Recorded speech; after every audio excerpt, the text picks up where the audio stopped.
এই টোনা, তুমি কি জমিতে যাচ্ছ নাকি? হ্যাঁ, বলি কি এভাবে কি সংসার চলে নাকি বলো তো? জমিদার মশাই তো আমাদের ফসল ঠিক মতো দিতেই চায় না। তাহলে এত কষ্ট করে ফসল ফলিয়ে কি লাভ হয় বলো তো? আমিও তো কিছুই বুঝতে পারছি না টুনি। এত কষ্ট করে ফসল ফলাই, আর কালো জমিদার মশাই আমাদের ভাগের অল্প ফসল দিয়ে সব ফসল নিয়ে যায়। না, এভাবে আর চলতে দেওয়া যাবে না। আমাকে কিছু একটা করতেই হবে, নয়তো আমাদের যে না খেয়েই মরতে হবে টুনি। এসব বলে টোনা জমিতে চলে যায়। টোনা, এই নে তোর ভাগের আলু, এগুলো নিয়ে বাড়ি যা তো। আর শোন, এখন থেকে আরো বেশি বেশি করে ফসল ফলাবি। এ কি জমিদার মশাই, আপনি বস্তা ভর্তি করে আলু আর অন্যান্য সব সবজি নিলেন, আর আমাকে এই সামান্য আলুটুকু দিলেন? এভাবে কি আমার সংসার চলবে বলুন তো? কথা ছিল আমি ফসল ফলানোর পর আপনি অর্ধেক নেবেন আর আমাকে অর্ধেক দিবেন। তাহলে এখন কেন এমনটা করছেন বলুন তো? আরে আরে, তোর তো সাহস খুব হয়ে গেছে। তুই সামান্য একজন কর্মচারী হয়ে আমার মুখে মুখে কথা বলছিস। আমি তোকে দেখে তো অবাক হয়ে যাচ্ছি। তোর দেখছি ভয়ও করছে না। তুই জানিস আমার সাথে এমন তর্ক করার ফল কি হতে পারে? হ্যাঁ, জানি তো জমিদার মশাই। আপনি অত্যাচার করা ছাড়া আর কি বা করতে পারেন? শুনুন, আমি আপনাকে ভয় পাই না।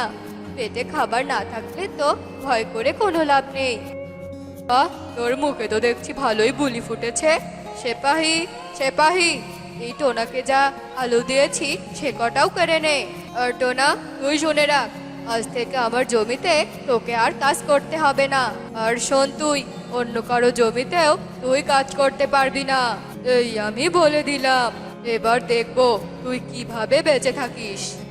এসব কথা বলে কালু কাক সেখান থেকে চলে যায়। আর টোনা মন খারাপ করে বাড়ি ফিরে যায়। কি হয়েছে টোনা, তুমি এভাবে মন খারাপ করে বাড়িতে ফিরলে কেন? কি হয়েছে তোমার, বলো আমাকে। এসব ভেবে টোনা টুনিকে সব কথা খুলে বলে। সব শুনে টুনিরও ভীষণ খারাপ লাগে। সবই তো শুনলে টুনি, এবার বলো, আমরা তো নিরুপায়। এবার বুঝি না খেয়ে মরতে হবে আমাদের? আমাদের তো আর কোনো জমিও নেই টুনি। তাহলে এবার আমরা কি করব বলো তো? চিন্তা করো না টোনা, শোনো, আমার কাছে কিছু টাকা আছে। তুমি বরং সেই টাকাগুলো দিয়ে কিছু ফসলের বীজ কিনে আনো। আমরা আমাদের আঙ্গিনাতে ফসল চাষ করব। এরপর টুনি সেই টাকাগুলো এনে টোনাকে দেয়। এই ঈশ্বর, শেষ পর্যন্ত কিনা আমাদের শেষ সম্বল এই টাকা কটা। ঠিক আছে টুনি, তুমি বাড়িতেই থাকো, আমি গিয়ে কিছু বীজ কিনে আনি। এসব বলে টোনা বীজ আনার জন্য রওনা দেয়। আর পথে টোনার সাথে এক বৃদ্ধা পেঁচার দেখা হয়। কোথায় যাচ্ছিস বাছা? আমাকে একটু সাহায্য করবি? আমি যে না খেয়ে আছি রে। দে না আমাকে কিছু খাবার, আমার যে বড্ড খিদে পেয়েছে। কিন্তু বুড়িমা, আমার কাছে যে আর কোনো টাকা নেই। এই টাকা কটাই যে আমার শেষ সম্বল বুড়িমা। আমি বীজ কিনতে যাচ্ছি এগুলো নিয়ে। আমাকে সেই টাকাগুলো না হয় দে, তুই তো বীজ আরেক দিনও কিনতে পারবি। কিন্তু আমি যে আজ খাবার খেতে না পারলে মরেই যাব। একটু দয়া কর না বাবা। বৃদ্ধা পেঁচার কথা শুনে টোনার ভীষণ মায়া হয়, আর তার হাতের সামান্য টাকা কটা বৃদ্ধাকে দিয়ে দেয়। এই নিন বুড়িমা, এই টাকাগুলো দিয়ে কিছু খাবার কিনে নিয়েন। আসলে এই টাকা কটাই আমার শেষ সম্বল ছিল গো। তুই তো অনেক ভালো রে বাছা, আমার অনেক বড় উপকার করলি। তবে এই নে, এই কচু গাছটা তুই তোর বাড়িতে রোপণ করবি। এসব বলে বৃদ্ধা পেঁচা সেখান থেকে চলে যায়। আর টোনা বাড়িতে ফিরে আসে আর টুনিকে বলে, কচু গাছটিও টুনিকে দেখায়। তুমি একদম ঠিক কাজ করেছো টোনা। একজন ক্ষুধার্ত বৃদ্ধা যে খেতে পেরেছে, এটাতেই আমি অনেক খুশি। তবে চলো কচু গাছটি আমরা রোপণ করি। এরপর টোনা আর টুনি কচু গাছটি রোপণ করতে কচু গাছটি অনেক বড় হয়ে যায়, আর সঙ্গে সঙ্গে সেখানে অনেক ফুলকপি ধরে। এ দেখে তো তারা দুজন ভীষণ অবাক। টোনা, ও টোনা, এসব আমি কি দেখছি? কচু গাছে ফুলকপি! তারা এসব ভাবতে ভাবতে বৃদ্ধা পেঁচা সেখানে চলে আসে। কচু গাছে ফুলকপি, আসলে আমি একজন জাদুকর্ণী। টোনাকে তখন আমি পরীক্ষা করছিলাম। টোনা অনেক ভালো, তাই আমি টোনাকে উপহার দিয়েছি। শোন, এই গাছের ফুলকপি কোনো দিনও শেষ হবে না। তোরা এই ফুলকপি বিক্রি করে সুখেই দিন কাটাতে পারবি। আর শোন, যদি একে কেউ হিংসে করে নিতে ধরে তবে সে মাটির নিচে চলে যাবে।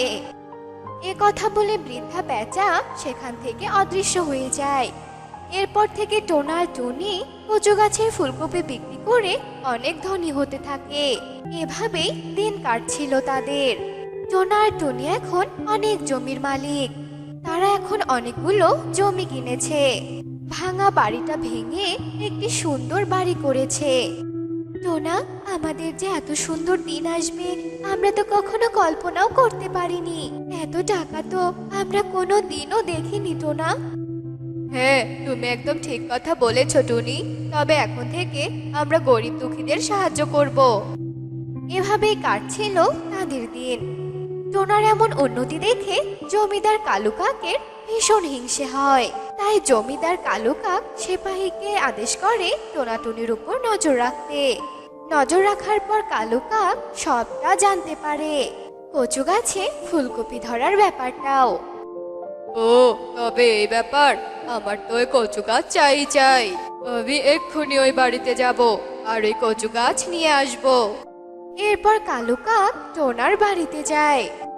কিরে টোনা, আমি নাকি শুনলাম তোর নাকি কচু গাছ আছে, আবার নাকি সেই কচু গাছে ফুলকপিও ধরেছে। আমাকে দিয়ে দে বলছি। কেন? আমি আপনাকে কেন কচু গাছ দেব বলুন তো? ওটা তো আমার। তবে রে সেপাহী, ওই টোনা আর টুনিকে বেঁধে ফেল। আমার ওই কচু গাছ চাই। এরপর কালু কাকের সিপাহী টোনা আর টুনিকে বেঁধে ফেলে। আর জমিদার কালু কাক যেই না কচু গাছে হাত দিতে ধরে তখনই সে মাটির নিচে চলে যায়। আর দেখতে দেখতে এক পর্যায়ে জমিদার কালু কাক একদম মাটির নিচে চলে যায় আর সেখানেই মারা যায়। আর কালু কাকের সিপাহীরা এটা দেখে ভীষণ ভয় পেয়ে যায় আর সেখান থেকে দৌড়ে পালিয়ে যায়। টুনি, ওই শয়তান কালু কাক ওর পাপের শাস্তি পেয়ে গেছে। আমাদের এখন আর কোনো ভয় নেই। তো বন্ধুরা, আমাদের আজকের এই গল্পটি তোমাদের কাছে কেমন লেগেছে তা কমেন্টে জানাতে ভুলো না কিন্তু।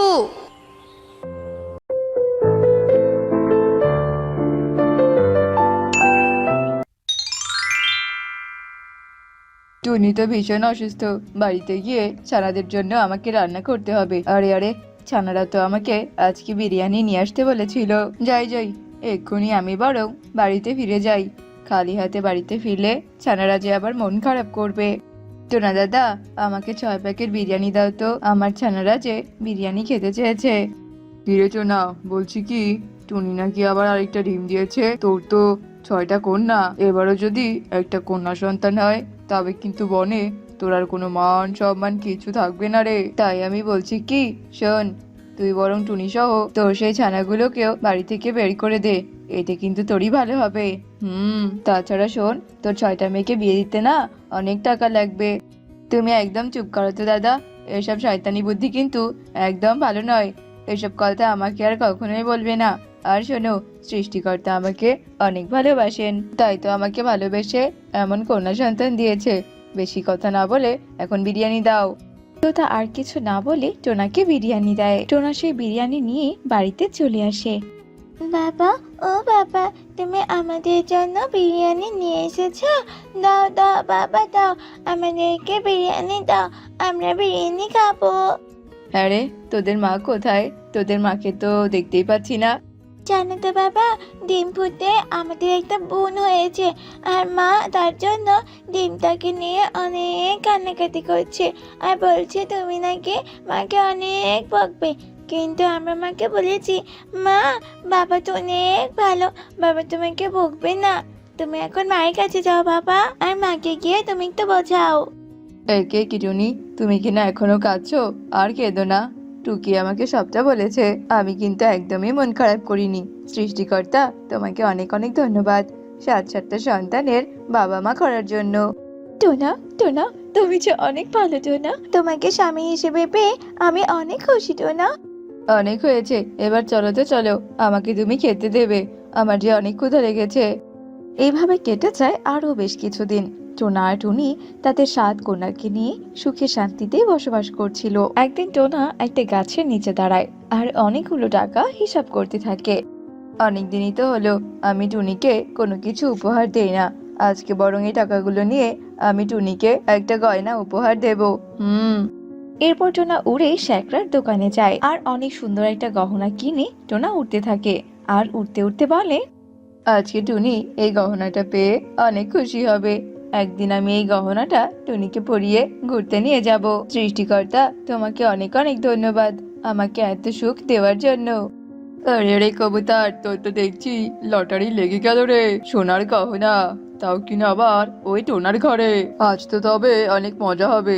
যাই যাই, আমি বরং যজ্ঞকে গিয়ে সবটা বলে আসি। এরপর কবুতর উড়ে যজ্ঞর কাছে আসে আর যজ্ঞকে সব কথা খুলে বলে। কি, তুই সত্যি বলছিস ওটা কিনা সোনার গহনা ছিল? তাহলে তো বেশ হয়। কবুতর রে, আর দেরি করা যাবে না, আজ রাতেই ওই সোনার গহনা চুরি করতে হবে। তুই রেডি থাকিস কেমন? আচ্ছা আচ্ছা, ঠিক আছে, আমিও তবে রেডি থাকবো। টোনা, ও টোনা, দেখো না গো আমাকে কেমন লাগছে। তোমাকে অনেক সুন্দর লাগছে গো টুনি, একদম প্রথম দিনের মতো। তোমাকে দেখে তো একদমই মনে হচ্ছে না যে তুমি 7 ছানার মা। এক পর্যায়ে টোনা আর টুনি আলমারিতে গহনা রেখে ঘুমিয়ে পড়ে। এদিকে যজ্ঞ আর কবুতর টোনা আর টুনির ঘরে প্রবেশ করে আর তারা দুজন মিলে সেই গহনাটি খুঁজতে থাকে। এই যজ্ঞ, এই অন্ধকারে তো গহনা টহনা কোনো কিছুই দেখতে পাচ্ছি না রে। গহনা আবার কোথায় রেখেছে বলতো? কি করে খুঁজবো? ঘরের আলোটা কি জ্বালিয়ে দেবো নাকি একটু বলতো? হ্যাঁ রে, তুই বরং তাই দে। টোনা আর টুনি তো গভীর ঘুমে আচ্ছন্ন, ওরা এসবের কোনো কিছু বুঝতে পারবে না। এরপর কবুতর ঘরের আলো জ্বালিয়ে দেয় আর সাথে সাথে টোনা আর টুনির ঘুম ভেঙে যায়। কে কি, কবুতর আর যজ্ঞ, তোরা তোরা আবার আমার ঘরে কি করছিস? আর তাছাড়া তোরা এখানে কেন এসেছিস বল? নিশ্চয়ই তোরা আমার গহনা চুরি করার জন্য এসেছিস, তাই তো? হ্যাঁ রে টোনা, আমি তো তোর স্ত্রীর গহনা চুরি করার জন্য এখানে এসেছি। সত্যি করে বলতো, তুই তোর স্ত্রীর গহনাগুলো কোথায় রেখেছিস? বলবো না, আমাদেরকে এসব ভয় দেখিয়ে কোনো লাভ নেই। আমরা সত্যিটা কিছুতেই বলবো না। আমরা তোমাদের নামে পুলিশকে বিচার দেব। পুলিশকে বিচার দেওয়ার আগে তোরা এই পৃথিবী ছেড়ে চলে যাবি। এই যজ্ঞ, ছুরি চালা ওদের পেটে। যজ্ঞ আর কবুতর ছুরি দিয়ে টোনা আর টুনিকে আঘাত করে। এইভাবে টোনা আর টুনি মারা যায় আর যজ্ঞ আর কবুতর দুজনে মিলে অনেক খোঁজাখুঁজি করে গহনা সহ টাকা পয়সা সবকিছু নিয়ে যায়। 7 ছানা এসবের কোনো কিছুই বোঝে না। পরের দিন সকালবেলা 7 ছানা তাদের বাবা মার মৃতদেহের পাশে বসে কান্না করতে থাকে। বাবা, ও বাবা, মা, ও মা, তোমরা ওঠো, ওঠো বাবা মা। কে কে তোমাদেরকে আমাদের কাছ থেকে কিনে নিল বলো তো? ওঠো বাবা, মা, ওঠো তোমরা। বাবা, ও বাবা, মা, তাকাও আমাদের থেকে। এভাবে আমাদেরকে এতিম করে চলে যেও না তোমরা, যেও না। 7 ছানা অনেক কান্নাকাটি করে। এরপর ওরা ওদের বাবা মায়ের সৎকার করায়। হ্যাঁ রে, ঘরে তো কোনো খাবার দাবার কিছু নেই, টাকা পয়সাও নেই। বাবা মাকে মেরে কে যেন সবকিছু লুট করে নিয়ে গেছে। ছোটর যে অনেক ক্ষুধা পেয়েছে, এবার ওকে কি খাওয়াবো রে? বোন রে, আমার যে বড্ড ক্ষুধা লেগেছে। চল চল, সবাই মিলে কে মাসের কাছ থেকে খাবার নিয়ে আসি। চল। চোরের দল, আমাদের ঘরে কিনা চুরি করা, আজ তো আমরা তোদেরকে পুলিশের হাতে তুলে দেব। এই এই, চুপ কর চুপ কর, যত বড় মুখ নয় তত বড় কথা। তোদের বাবা মা তো এইসব কথা বলেই আমাদের হাতে প্রাণ দিয়েছে, আর আজ তো তোরা 7টাই মরবি। কি বললে? তোমরা আমার বাবা মাকে মেরেছ? শয়তান প্যাজি কোথাকার! দাঁড়াও, তোমাদেরকে দেখাচ্ছি মজা। এই এই, তোরা লাঠি নিয়ে আয় এখানে, আর এদেরকে জোরে জোরে মার। 7 ছানা মিলে যজ্ঞ আর কবুতরকে অনেক মারে। তারপর ওদের দুজনকে পুলিশের হাতে তুলে দেয়। এরপর থেকে 7 ছানা খুব সুখে শান্তিতেই বসবাস করতে থাকে। এরপর 7 ছানা মিলে টিয়ের কাছে যায় আর কিছু খাবার চায়। কি কি বললি তোরা? আমি কিনা তোদেরকে খাবার দেব? আমার বয়ে গেছে, চল ভাগ এখান থেকে, ভিখারির বাচ্চা কোথাকার। টিয়ে সাতছানাকে তাড়িয়ে দেয়। এরপর সাতছানা ঘুরে ঘুরে সবার কাছে খাবার চায়, কিন্তু কেউই সাতছানাকে কোনো খাবার দেয় না। এক পর্যায়ে সাতছানা একটি গাছের নিচে দাঁড়ায় আর তারা অনেক কানাকাটি করে। সৃষ্টিকর্তা, ও সৃষ্টিকর্তা, তুমি আমাদের সাথে কেন এমনটা করলে? আমাদেরকেও নিয়ে যেতে পারতে। কি ব্যাপার কি সাতছানা, তোমরা এভাবে কাঁদছো কেন? কি হয়েছে তোমাদের? বলো বলো আমাকে। আমি হচ্ছি পরী, আমি তোমাদেরকে সাহায্য করব। ও, এই ব্যাপার। আহারে, তোমাদের দুঃখের কথা শুনে আমার অনেক খারাপ লাগলো। আমি তোমাদের সাহায্য করব আর তোমাদেরকে সব ফিরিয়ে দেব। এরপর পরী জাদু করে সাতছানাকে অনেক টাকা পয়সা আর একটা ঘর দেয়। এরপর পরী সেখান থেকে উড়ে চলে যায়।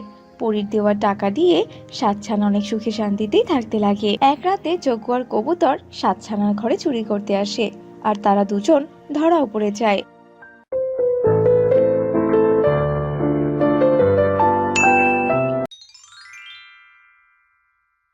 ডাব নাও ডাব, দাদারা দিদিরা ডাব নিয়ে যাও ডাব, আমার কাছে সতেজ ডাব আছে। টোনা এভাবেই ডাব বিক্রি করার জন্য হাক ডাক করছিল। দেখো দেখো টুনি, আমাদের দোকানের ডাবগুলো খুব তাড়াতাড়ি বিক্রি হয়ে যাচ্ছে, তাই না বলো? হ্যাঁ টোনা, হ্যাঁ।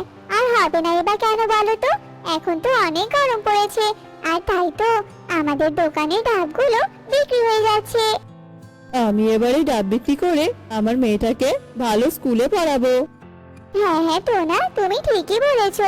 জানো তো, আমার অনেক স্বপ্ন আমার ছোট্ট মেয়েটা ভালো লেখাপড়া করে ডাক্তার হবে। এসব কথা বলতেই উপর থেকে একটি ডাব এসে টুনির উপরে পড়ে আর টুনি সঙ্গে সঙ্গে সেখানেই মারা যায়। আর টোনা তো টুনির এমন অবস্থা দেখে ভীষণ অবাক হয়ে যায়, কেননা একটু আগে বন্ধু সুরভ টুনির সাথে সে গল্প করছিল, অন্যদিকে টুনটুন তার বন্ধুর সাথে খেলা করছিল। টোনা বন্ধু আমার, সবাই সারা জীবন থাকে না রে, তাই যা হয়েছে সবটা মেনে নে আর নিজের মেয়েটার দেখাশোনা কর। বাবলু আর টোনা কথা বলছিল, এমন সময় সেখানে টুনটুন চলে আসে। বাবা, ও বাবা, মা কোথায় গো? মাকে তো কোথাও দেখতে পাচ্ছি না। মা টুনটুন, তোমার মা তো আজকে বাসায় আসেনি মা, তোমার মা পাশের বনে তার বন্ধুর বাসায় গেছে, 2-3 দিনের মধ্যে সে ফিরে আসবে মা। তুমি কি বললে বাবা, কি বললে? মা আমাকে রেখে মায়ের বন্ধুর বাসায় বেড়াতে গেছে? মা এবার আসুক, আমি আর মায়ের সাথে কথাই বলবো না। শোন টোনা, আমি বলি কি, তাই তুই এবার একটা বিয়ে করে নে, তোর নিজের জন্য না হোক, অন্তত মেয়েটার কথা ভেবে একটা বিয়ে করে নে। কিন্তু বাবলু, আর কথা বলাস না টোনা, টুনটুনের যে সত্যি এবার একটা মায়ের দরকার। এরপর টোনা টুনটুনের কথা ভেবে আর বাবলুর কথা মতোই একটা বিয়ে করে নিয়ে আসে। আসলে আমি এই বিয়েটা বাধ্য হয়ে করেছি, শুধু আমার ছোট্ট মেয়েটার জন্য। দয়া করে তুমি আমার ছোট্ট মেয়েটাকে মায়ের ভালোবাসা দিও, মায়ের অভাব তুমি ওকে কখনোই বুঝতে দিও না গো।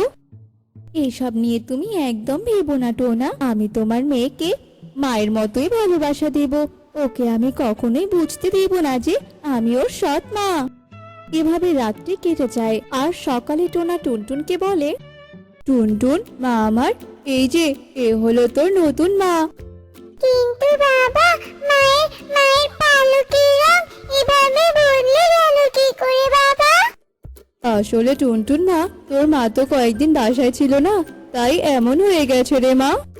টুনটুন ছোট থাকায় তার বাবা তাকে যা বলতো তাই টুনটুন মেনে নিত, আর এভাবেই কাটতে থাকে টুনটুনের দিন। এরই মাঝে তুলির একটা ছানাও হয়ে যায়। প্রথম প্রথম তো তুলি টুনটুনের সাথে অনেক ভালো ব্যবহার করত, কিন্তু যখন থেকে তুলির নিজের ছানা হয়েছে তখন থেকে তুলি টুনটুনকে যেন একদমই সহ্য করতে পারছিল না। এরপর থেকে তুলি ছোট্ট টুনটুনকে দিয়ে বাড়ির সমস্ত কাজ করায়। একদিন তো টুনটুন তার মায়ের জন্য চা নিয়ে এসেছিল, সেই চা তুলি একটু মুখে দিয়ে বাকি চাটুকু সে টুনটুনের মুখে ছুঁড়ে মারে।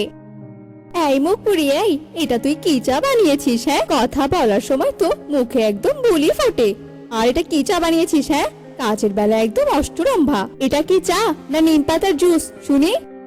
ও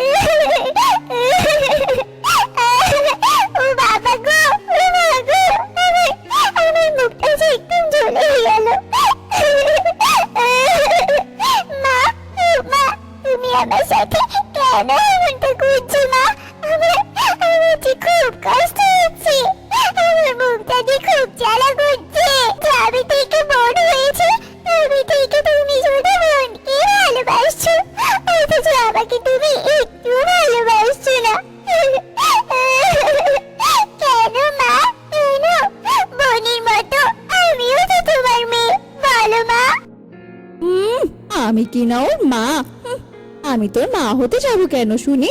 তোর মা তো মরে গেছে, আর তোর মায়ের মরার পরে তোর বাবা আমাকে বিয়ে করে এ বাড়িতে এনেছে।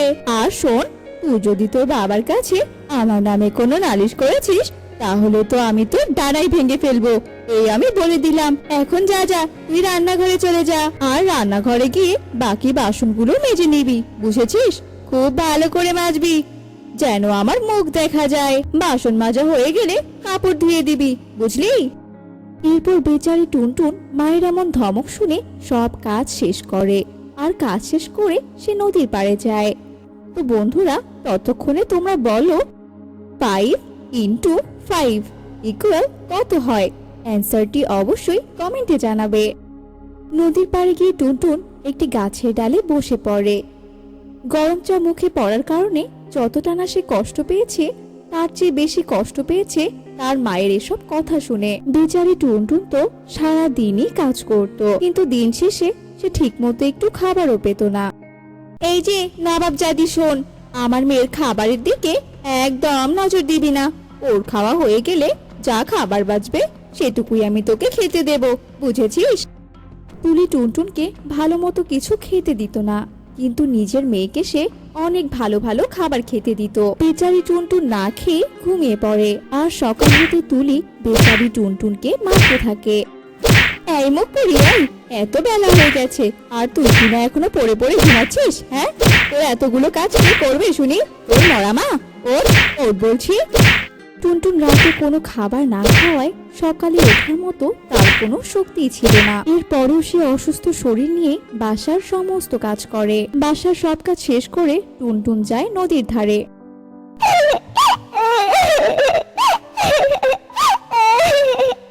মা, মা, তুমি আমাকে ছেড়ে কেন চলে গেলে মা?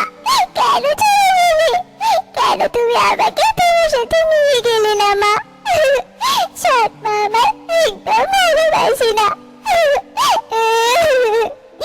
না না, আমি আর কাঁদবো না। আমার তো মা নেই, তাই আমার বেঁচে থাকারও আর কোনো অধিকার নেই। এই বলে টুনটুন গাছের ডাল থেকে নদীতে ঝাঁপ দিয়ে আত্মহত্যা করতে যাবে। ঠিক তখনই টোনা কাজ শেষে সে পথ দিয়ে যাচ্ছিল, আর টুনটুনকে দেখে সেও টুনটুনের কাছে চলে আসে। কি একটু টুনটুন মা, এটা তুই কি করছিস বলতো? তুই আমাকে রেখে কিনা আত্মহত্যা করতে যাচ্ছিলি, কিন্তু কেন? কেন রে মা? তাছাড়া আমি আর কি করবো বলো তো বাবা? আমার তো মা নেই, আর আমাকে ভালোবাসার মতো কেউ নেই। আর তুমি তো আমাকে সৎ মায়ের হাতে তুলে দিয়ে তুমিও কাজে চলে গেছো।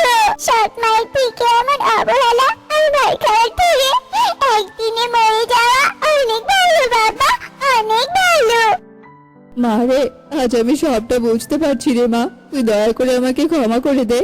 আমি সবটা বুঝতে পারছি, আমি তোর জন্য একটা ভালো মা নিয়ে আসতে পারিনি। আমি তো তোর সুখের জন্যই তুলিকে বাড়িতে বিয়ে করে নিয়ে এসেছিলাম। বল, যা হওয়ার তা তো হয়ে গেছে রে মা, কিন্তু আর না, এখন থেকে তুই আমার সাথেই থাকবি। তারপর টোনা তার ছোট্ট মেয়ে টুনটুনকে নিজের সাথে শহরে নিয়ে যায়, আর দুই বাবা মেয়ে মিলে সুখে শান্তিতে বসবাস করতে থাকে। তো বন্ধুরা, আমাদের আজকের গল্পটি তোমাদের কাছে কেমন লেগেছে? গল্পটি ভালো লেগে থাকলে অবশ্যই আমাদের চ্যানেলটি সাবস্ক্রাইব করে দেবে, যাতে আমার সুন্দর সুন্দর গল্প আমরা তোমাদের কাছে রোজ রোজ পৌঁছে দিতে পারি। দেখা হবে পরের কোনো ভিডিওতে। সেই পর্যন্ত সবাই সুস্থ থাকো, ভালো থাকো।